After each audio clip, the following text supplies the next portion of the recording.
నేను doctor D Satyaprakash, Kapil Ayurvedic hospital Hanamkonda branch నుంచి మాట్లాడుతున్నాను. ఇప్పుడు చాలా వరకు ఉన్న ప్రధాన సమస్యలు ఈ మానసిక ఒత్తిడి అనే ఆందోళన అనేది చాలా ఎక్కువైపోతున్నది. చాలా చిన్న వయసు నుంచే ఈ కాంపిటేటివ్ ఫీల్డ్ తోని, తర్వాత ప్రతి విషయంలో పోటీ తత్వం అనేది చేరుకున్న వరకు, చదువు నుంచి మొదలు పెడితే జీవితంలో లైఫ్ లో సెటిల్మెంట్ వరకు కూడా చాలా వరకు వాళ్ళు ఈ ఒత్తిడి తట్టుకోలేకుండా మానసిక ఆందోళనతో గురవుతున్నారు.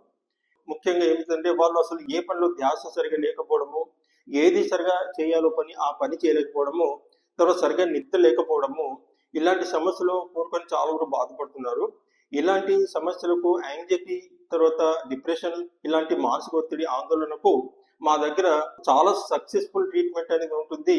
అది తైలధార చికిత్స అని ఉంటుంది, శిరోవస్తి అని ఉంటుంది. ఈ శిరోవస్తి తర్వాత తైలధార చికిత్స, నర్షకర్మ అనేది నర్షకర్మ చికిత్స ద్వారా శిరస్సులో ఉండే ఆ మానసిక ఒత్తిడి నుంచి పూర్తిగా బయటికి చేకూర్చి వాళ్ళ ప్రశాంత నిద్ర చేకూర్చి మళ్ళీ వాళ్ళు సరైన స్థితిలో కొనసాగించే ప్రోద్బలంతో వాళ్ళు జీవితం సాఫల్యం కొనసాగిస్తున్నారు. కాబట్టి మా యొక్క ఈ చికిత్సను పరిపూర్ణంగా వినియోగించుకొని మీరు విజయవంతంగా ఉండాలని నేను మనవి చేస్తున్నాను.